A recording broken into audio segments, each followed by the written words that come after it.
What's up, everyone? Today I'm talking about something little. It's the EX2 Mini from Eachine. Now, this thing may look familiar, well, because we've done something on the MJX Bugs 3 Mini. It's the same drone, almost. There is one major difference.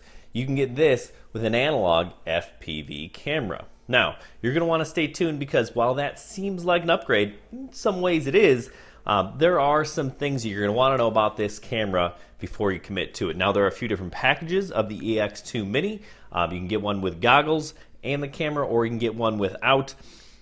Stick around and you'll see what our actual recommendation is. Now, this drone is a lot of fun to fly. We're going to get it up in the air and we're going to show you some FPV videos.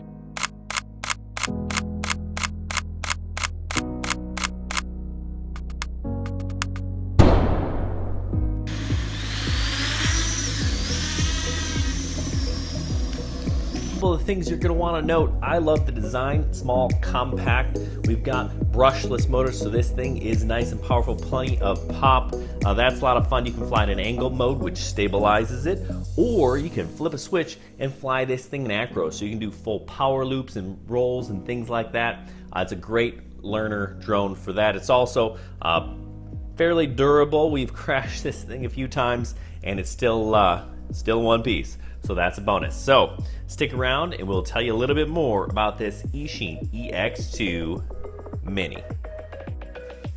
All right, so you can see this little guy zipping around. It is fast, it is nimble, it's fun to fly. So if you're looking for something that is quick and fun to fly, a micro drone, this is a good choice. Now, the fact that it can fly in acro mode is an absolute bonus if that is something you want to learn how to do. Now, most people fly in acro mode because they want to fly FPV. So here's some FPV video. Now, you'll notice that we're flying pretty slow and steady.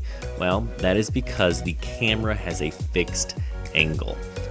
It is also transmitting over 5.8G analog, which means you're going to need a special set of goggles to see it. Now, the big thing about this is the field of view. Now, we tested the field of view and we had to measure how far away from that test target you saw it was, 61 inches. That means that it gives us a field of view of 39 degrees. Now, that's kind of small. Another issue you can see at the bottom there, kind of blurry, flying for a while, fogged up on us. So that field of view is not super wide. In fact, 39 degrees is pretty narrow.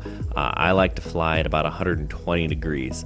The other issue, like I said before, is that fixed angle camera. So we would recommend not picking up the all-in-one package for this thing, but rather get one without an FPV camera and add your own. So this is, again, more footage from that camera. It's not a bad camera, but as you can see here, when you're really flying, all you're going to see is grass because it's pointing straight down unless you ease up and you fly slow. But what fun is flying slow?